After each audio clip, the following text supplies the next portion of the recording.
Hello everyone, Luke Smith here.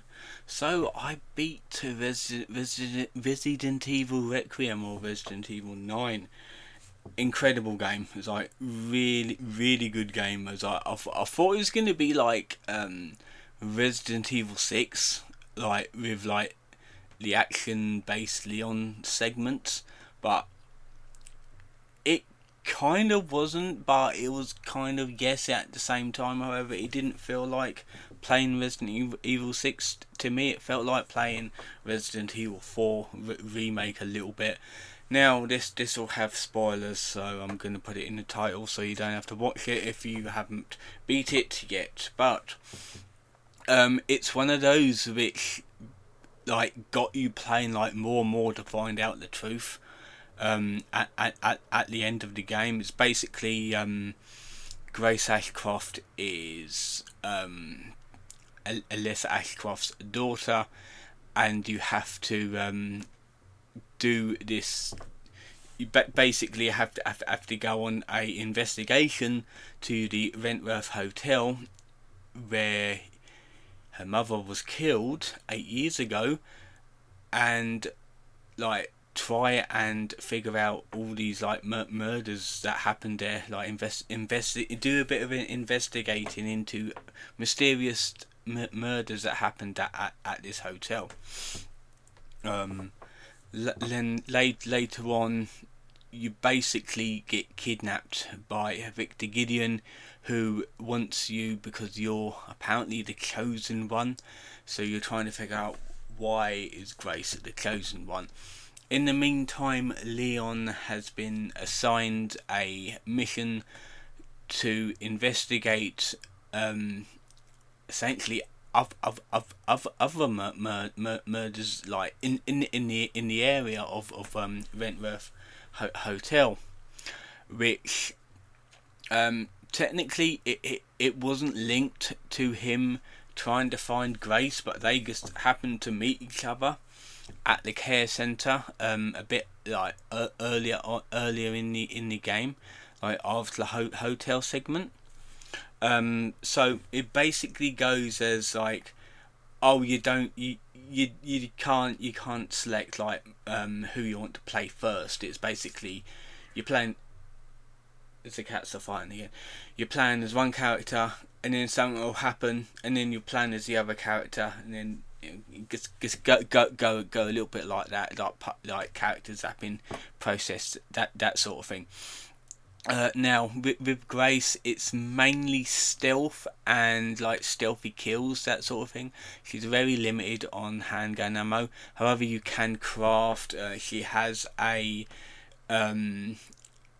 blood collector, which there's like buckets of blood, and like enemies you can suck the blood out of into this injector, and you can use that along with like scrap and materials to craft things like health, ammunition, and even the purple I can't remember what it's called, but if you make the purple injectors, you can use them on an enemy to essentially kill them outright, like basically if they're laying on the floor, or sneak up behind them and get them that way. They don't transform into like these blister heads, which are essentially Requiem's answer to Crimson Heads way back from Resident Evil 1.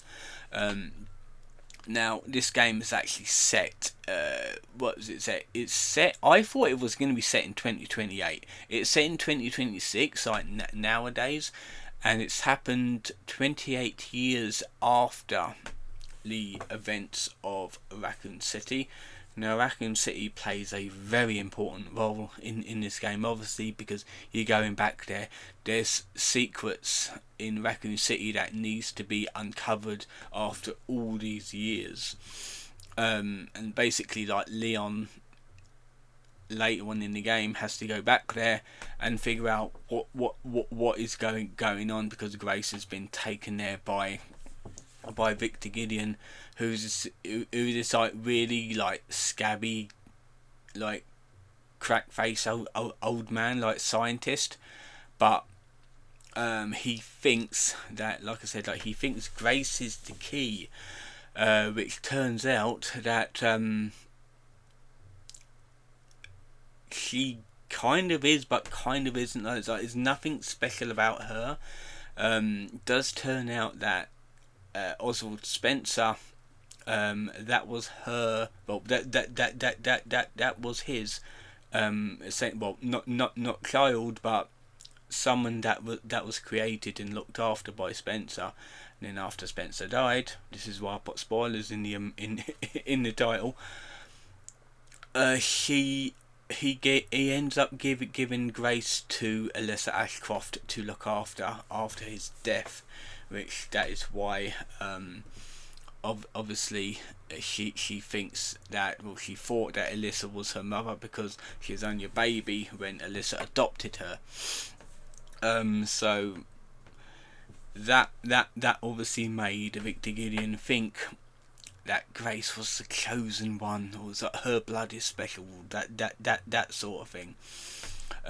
When she was basically a good copy, because they made a load of clones based on her appearance.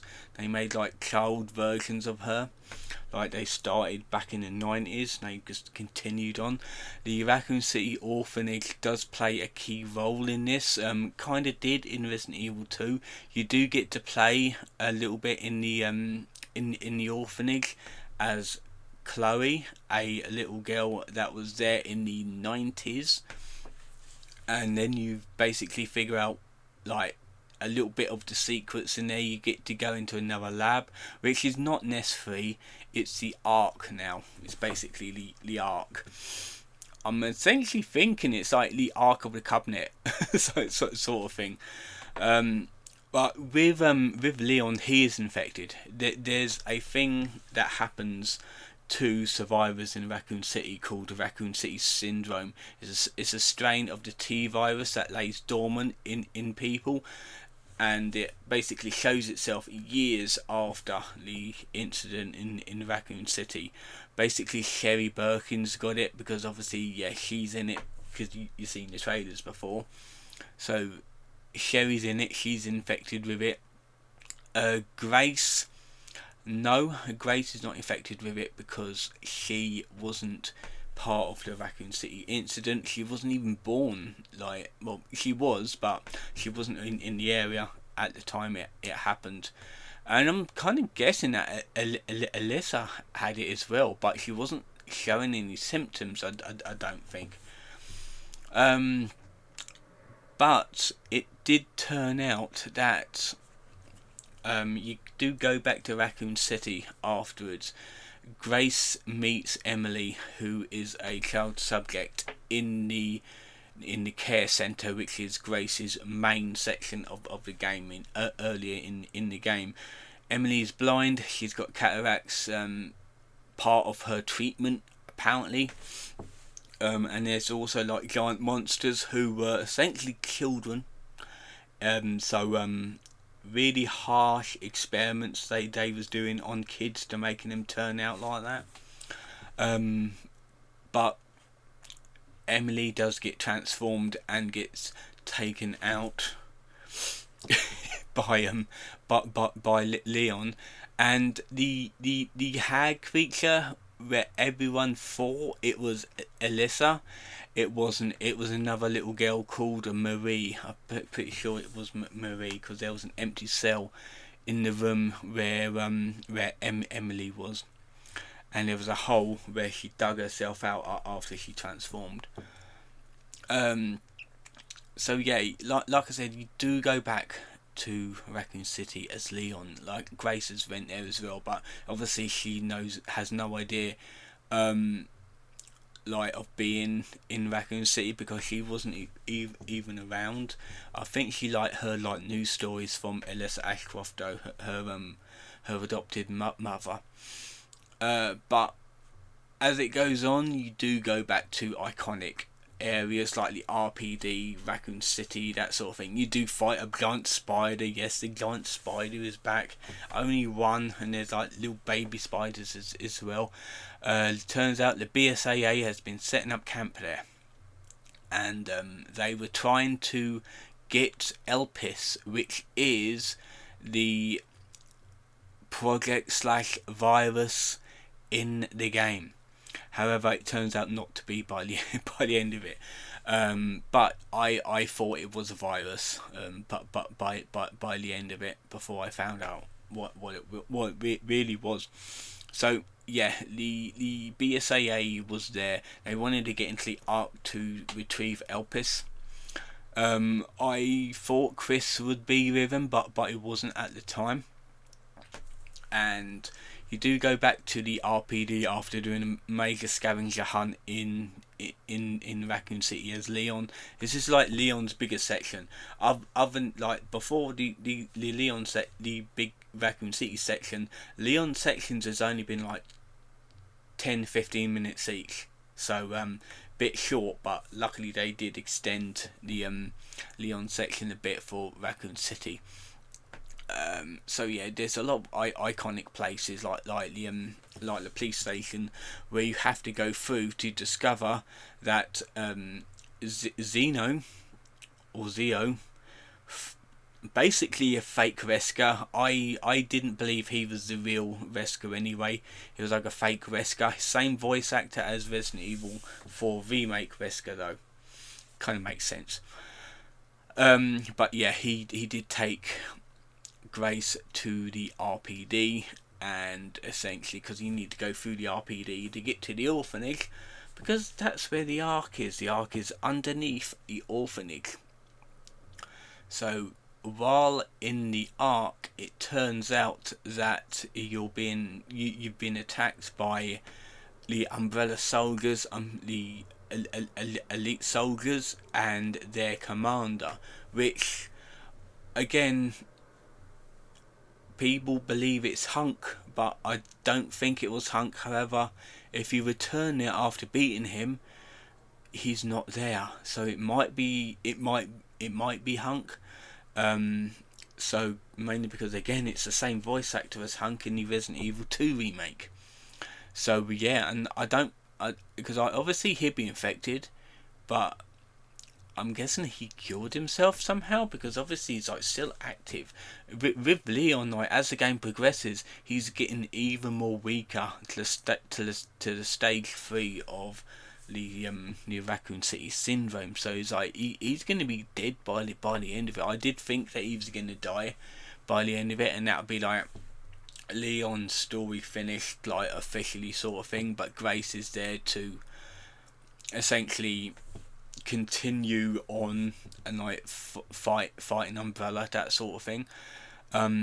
However, as it turns out, there's two endings, because when you go through, it turns out that Elpis is an actual thing in the Pandora area. However, you still don't know what it is. At this point, you'd still think it's a virus, like a project virus sort of thing. However, things happen, and Leon rescues Grace from Zeno. And by this time, Victor Gideon is supposedly dead, because Leon supposedly finished him off in Raccoon City on a bike. There was a bike section. It was really good. A bit like Resident Evil Vendetta, but bike scene. But you have to basically take control of Grace and do a stealth section with like lickers and like these zombies there. You essentially have to collect 2 orbs and like clone the key for it to work in different areas. I thought I was going to have a hard time at that, but it was not that bad. As long as I was careful, like sneaking around and that, it really was not that bad. Obviously you take control as Leon. At the end of that, you have to continue on, basically meeting up with Grace. You do get to the Elpis area, like where the Elpis has been held, back where Zeno is, because apparently he's still there. He ain't looking for you after you escaped. And essentially Leon collapses as like he's almost fucking dead at this point. It's like stage 3, and it's like still struggling to stay alive, because apparently on stage 3 you've only got like hours to live. It's like it's not good. You do take control of Grace again, like before the Leon section of that. Grace finds the archive and plays a tape on the archive to find out that Alyssa had interviewed Spencer. You don't see his face, you only see the back of him. And this was like back in 1998. I think it was a couple of years before Spencer was killed by the original Wesker. And he basically says something about Elpis being like hope, being like from Pandora's box, the goddess of hope, which gives you an idea on Elpis may not be what people think it is. When you take control of Grace again after Leon's section, where he collapses in front of the door, she plays a tape that she finds from the very beginning of the game, which is the Grace. Well, she already played it, but she finds a file in it saying Grace. And what essentially happened, I think I did mention this before, Spencer was holding a baby, and that baby was Grace, and he ended up giving it to Alyssa like right before he died. Well, it was left to her in his last will and testament. So Alyssa was Grace's adopted mother, and that all puts it in about what was really going on. Also, Spencer also says that Grace is hope. It's like the only hope there, and that he wants to make amends for what he's done. So it turns out that after you meet back with Leon, because that was only a short section, there's two choices: either release Elpis or destroy Elpis. Leon, not knowing about what Spencer said in the interview, he wants to destroy Elpis because he thinks it's a virus. It's not. Turns out Elpis is an antivirus, basically a cure for the T-virus infection and the Raccoon City syndrome. Now, if you choose destroy Elpis, then obviously you're destroying the antivirus, and Leon is killed by Zeno. That is a bad ending. You also get to not play the final boss. But if you choose to release Elpis, Grace will release the vials and take one to use on Leon. Zeno ends up injecting it into himself to kill himself. However, gets rid of his powers, didn't he? Because he had the same abilities of the original Wesker. So they end up getting like kind of fucked up in the battle, because Victor Gideon makes an appearance. Now, in his mind, he thinks Elpis is still a virus, a mind-controlling virus. It turned out to be. You find out about that earlier in the game. In the orphanage, like the 1990s version of the orphanage.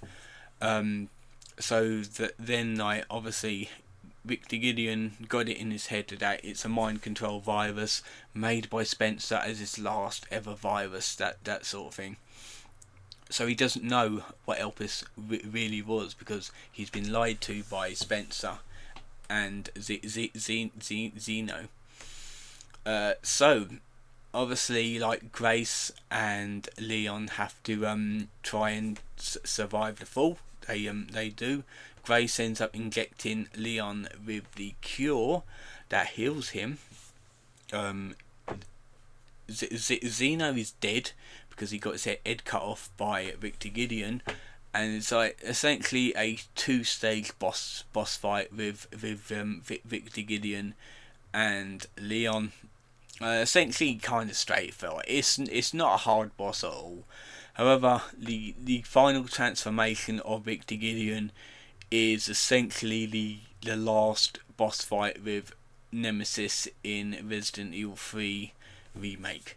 He was a Nemesis, that he wasn't the original Nemesis.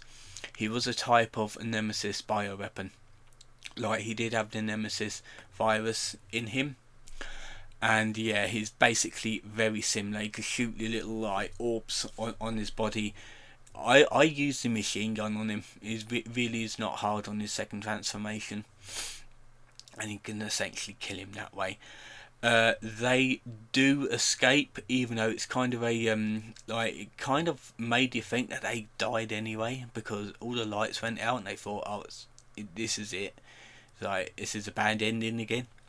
However, a group very similar to the Hound Wolf Squad came in to rescue them. They said about Redfield wants to talk to Leon and Grace.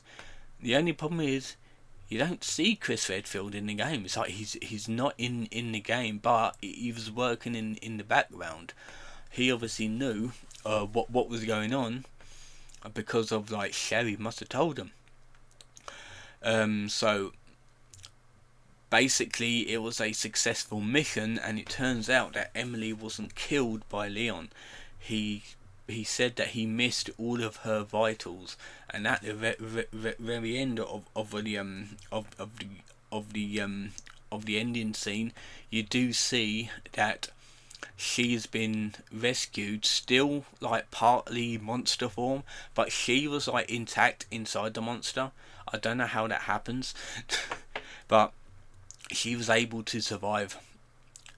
Because there's a end credits scene. If you watch the credits, Grace is on the phone back at the FBI talking to Leon, and she's basically saying that yes, is Sherry cured? Yes, like, obviously he took a vial of Elpis to Sherry to cure her, and that Emily is absolutely fine. And you see pictures of Grace and Emily on the on her desk. Looks like they removed her cataracts, so it's fine, and they removed all the virus from her, so they're like one happy couple, like happy family now. There was another scene where it looked to me like more Umbrella soldiers went in and took something from BSAA corpses. Now, there is going to be a DLC, a story-based DLC of this, so it might expand on the ending of the game, because I don't think there's going to be another mainline game, or not for a while anyway. I think Capcom is going to keep working on remakes for the time being. But yeah, he's like essentially beat the game. There's no new game plus on this for some reason. I don't know why. You just load up a new game. You unlock insanity mode, load up a new game, and essentially the things are like there in like a security box for you to pick up. Probably still there in Leon's in inventory. But yeah, it was a really good game. It's like really good. It's like there's a lot of things that has like been shrouded in mystery, and you find out at the very end of the game like what's really going on. Like, especially with Elpis, because I always thought Elpis was the virus until I saw Spencer's cutscenes in the game. Then I'm like, Elpis could have been a cure this entire time. Turns out he wanted to make amends, so he made the cure as his final project before he died. It's a good thing he did, otherwise like things would not work out so good, would it? But yeah, really good game. It looked to be a very successful game. I am gonna give it another go. Basically, see if I can unlock more stuff. Probably will get the deluxe add-on though. Probably see what that's like. But yeah, I think that'll be it for this video. It's been a bit of a long one, but I wanted to give a fleshed out review. Now, there is going to be a Mercenaries mode. It's been announced, a Mercenaries mode sometime in May, and yes, they are working on another story, like a DLC, for it, which is good.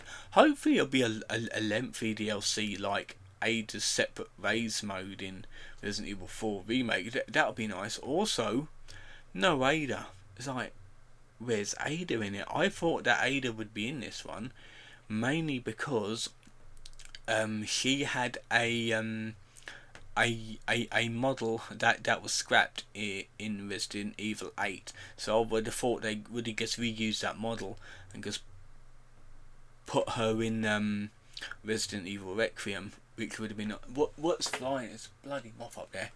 It's a big shadow on my walls. It's like tiny moth. Yeah, I would have thought that she would have been in Requiem, because obviously, like Leon, any game that Leon's in, Ada is not too far behind. Apart from Resident Evil Gaiden, which I don't count as a canon Resident Evil game anyway, so it don't matter. But yeah, Chris wasn't in it either, so maybe in the DLC might be Chris, like working in the shadows, that sort of thing. Maybe it will be Alyssa Ashcroft up to the point before she died. I don't know. I really don't know. But yeah, that's going to be my two assumptions: either a Chris DLC or a Alyssa DLC. That'd be cool. So yeah, that'd be it for today's video. I hope you've enjoyed it, and I'll see you guys next time.